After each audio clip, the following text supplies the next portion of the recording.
Welcome, welcome to my channel, and today we'll start a new chapter, first chapter of Maths 1 Algebra for 10th standard, and the chapter name is Linear Equation in Two Variables.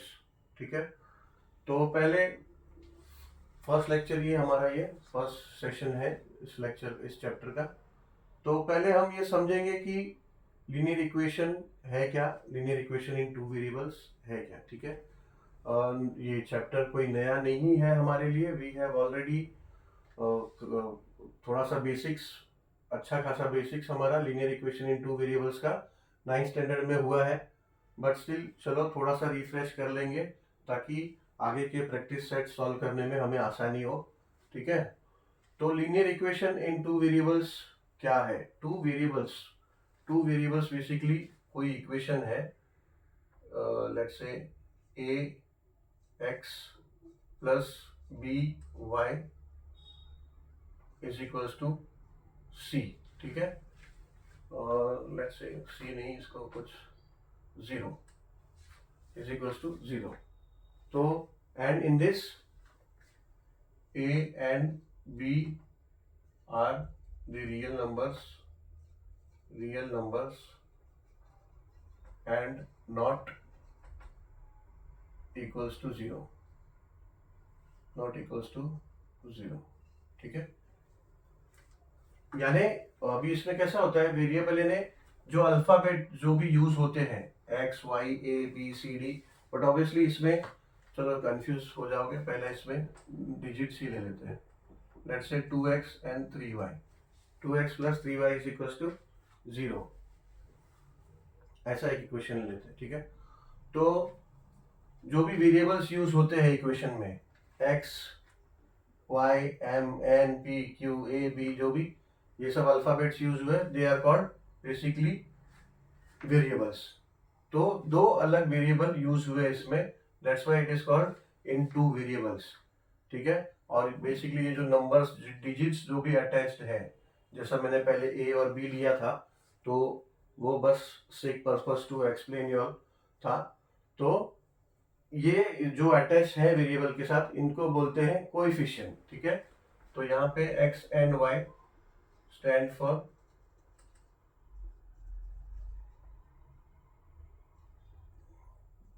variables, and 2 and 3 are coefficients। ठीक है, coefficients. तो अब linear equation क्यों बोलते हैं? Linear equation यानी अभी हम लोगों ने, आप लोग लोअर स्टैंडर्ड्स में चैप्टर किया इंडाइसेस, किया है ना, इंडाइसेस। वहां पे देखा होगा आपने a raised to 4, x raised to 6, y raised to 8, 9, कुछ भी। ठीक है, तो उसमें क्या होता है, ये आपका जो a क्या है, a x y ये सब क्या है, these are, let's say for this example, a is the base and 4 is index। ठीक है, and 4 is also called degree, यानी कोई भी एक ऐसा कोई भी एक्सप्रेशन या इक्वेशन है, let's say X square plus Y square plus 2। ठीक है, ये एक्सप्रेशन है, इक्वेशन नहीं। ठीक है ना, इक्वेशन में दोनों पार्ट होता है, left hand side part and right hand side part होता है, इसमें सिर्फ एक ही पार्ट है, तो ये एक्सप्रेशन है। तो लेट्स से ये एक्सप्रेशन है, तो अलजेब्रिक एक्सप्रेशन है। ये एक्सप्रेशन में एक्स है वाई है, इसको इंडेक्स क्या है 2 एंड 2, तो इसको डिग्री बोलते हैं, इसको डिग्री भी बोलते हैं। तो इसका डिग्री 2 है। ठीक है, ये ए 4 है, इसका डिग्री क्या है 4 है। ए एक्स है, इसका एक्स रेस टू 6 है, इसका डिग्री 6 है। ऐसे ही वाई रेस टू 8 है, इसका डिग्री 8 है। बट देन लीनियर इक्वेशन में वेरिएबल्स का डिग्री 1 होता है, 1। अभी ये जो 2x लिखा हुआ है, 2x, ये एक्चुअली 2x 1 है। ठीक है, and x raise to 1 is always equals to x, therefore ये 2x प्लस 3y, 3y में भी ऐसे ही सेम, ये 3y रेस टू 1 है। तो लीनियर इक्वेशन में वेरिएबल्स का डिग्री या फिर you can say index is 1। ठीक है, तो 1 से ज्यादा नहीं होता उसका डिग्री। एंड दूसरा ये कि now this is a sample है 2x प्लस 3y, ये एक सैंपल है लीनियर इक्वेशन का। नाउ अभी ये एक सैंपल है, देखो 2 upon X plus 3 upon Y, ठीक है, ये ऐसा फ्रैक्शन में है, तो this is not a linear equation, ठीक है, this is a linear equation, this is not a linear equation, ठीक है, ऐसा है। अभी लीनियर इक्वेशन क्या, लीनियर इक्वेशन इन 2 वेरिएबल्स क्या है, ये आपको थोड़ा आइडिया, ऑब्वियसली 9th स्टैंडर्ड में ये सब बेसिक्स हुआ है, बट देन कुछ याद रहते हैं, कुछ भूल जाते हैं, थोड़ा रिफ्रेश हो गया, ठीक है। अब हमने 9th स्टैंडर्ड में क्या किया है, 9th स्टैंडर्ड में भी हुआ and the same thing will be repeated, थोड़ा बहुत यहाँ से शुरू होगा and then it will keep on extending. 9th standard में हमने linear equation in 2 variables solve करने के लिए सब्स्टिट्यूट मेथड सीखा है, सब्स्टिट्यूटिंग मेथड।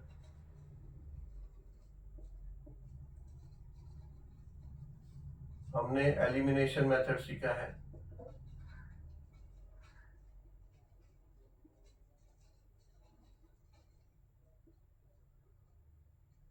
ठीक है, and obviously solving equation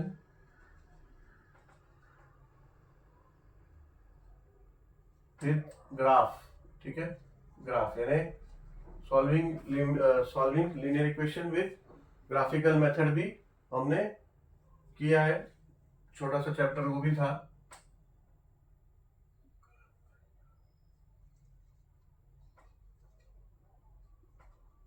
graphical method या फिर solving linear equation with graph, ये भी किया है, ठीक है। अब ये तीनों तो हम करेंगे ही, इसके बाद भी कुछ नए मेथड्स हैं इस चैप्टर में। हमारा सिलेबस जो है ये तो है जो हम ऑलरेडी कर चुके हैं, so this will be included, also will have determinant method, determinant method, or it's also called as it's also called Cramer's rule, also called Cramer's,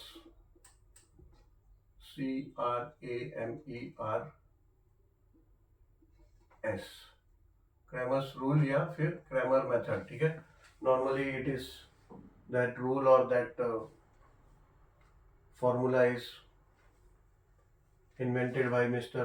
Cramer, so उसको नाम दे दिया है Cramer's rule। तो ये एक मेथड आप करेंगे addition to these 3 methods, and then solving non linear equation आपको मिलेंगे, जिसका एग्जांपल अभी दिखाया था, ऐसे कुछ नॉन लीनियर इक्वेशन के एग्जांपल मिलेंगे। तो solve non linear equation by converting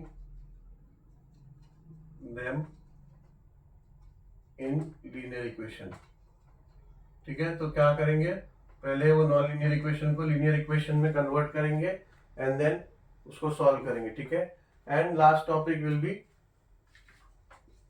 application of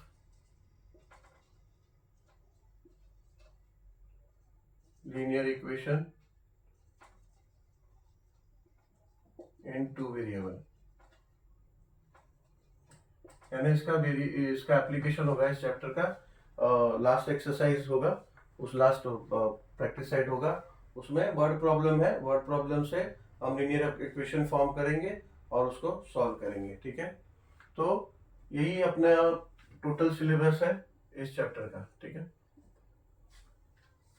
Obviously we will solve all the practice sets, each and every question we will solve, so please keep on watching the followed videos after this, so you will find all the practice sets, and अगर कुछ दिक्कत आता है like video searching में, अगर आपको serial wise नहीं जाना है, बीच बीच में से कुछ देखना है, if you are okay with other problems, you like specific कोई क्वेश्चंस देखना है, तो भी you can go to playlist directly, and playlist में सब अरेंज किया हुआ है, so you can find everything over there. So Tolo, thank you for watching this video, and see you soon with the next video with the practice sets. Thank you very much.